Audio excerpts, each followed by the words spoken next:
કાતિલ ગરમી વચ્ચે રાહતના સમાચાર। સમયસર આવશે ચોમાસું। 30મી મેએ ચોમાસાની દસ્તક। 15 જૂને ગુજરાતમાં આગમન। 42થી વધુ ડિગ્રી સેલ્સિયસ તાપમાનનું ટોર્ચર સહન કરતા લોકો માટે આવ્યા છે રાહતના સમાચાર। હવામાન વિભાગે ચોમાસાના આગમનની અંદાજિત તારીખ જાહેર કરી છે, જે મુજબ 30મી મે આસપાસ કેરળમાં ચોમાસાની પધરામણી થશે। 2017 का जो साउथ वेस्ट मानसून है और इंडियन मेट्रोलॉजिकल डिपार्टमेंट ने declare the onset date over India, that is Kerala में कब पहुंचेगा वो होगा 30th में विथ ±4 डेज, मतलब 4 दिन पहले भी हो सकता है, 4 दिन बाद में भी हो सकता है, और फ्रॉम 30th ऑफ मे।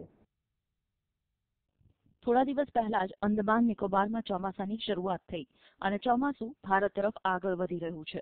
કેરળમાં ચોમાસું બેસ્યાના 15 દિવસ પછી ગુજરાતમાં ચોમાસાની શરૂઆત થાય છે।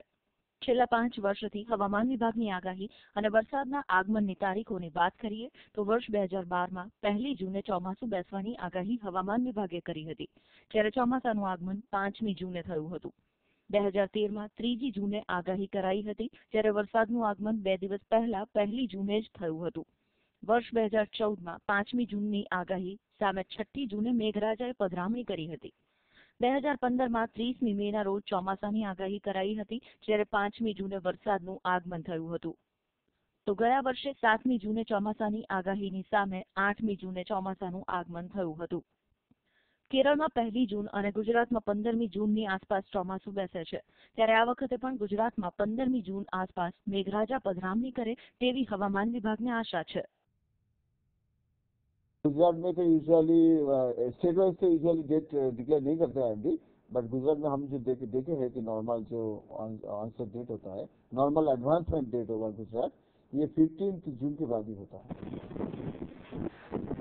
ચાલુ વર્ષે વરસાદી સિસ્ટમ અંદમાનના સમુદ્રમાં ઘણી સક્રિય થઈ છે, ત્યારે આશા રાખી કે કોઈપણ જાતના વિઘ્ન વિના ચોમાસાનું આગમન થાય। વિભુ પટેલ, ETV ન્યૂઝ, અમદાવાદ।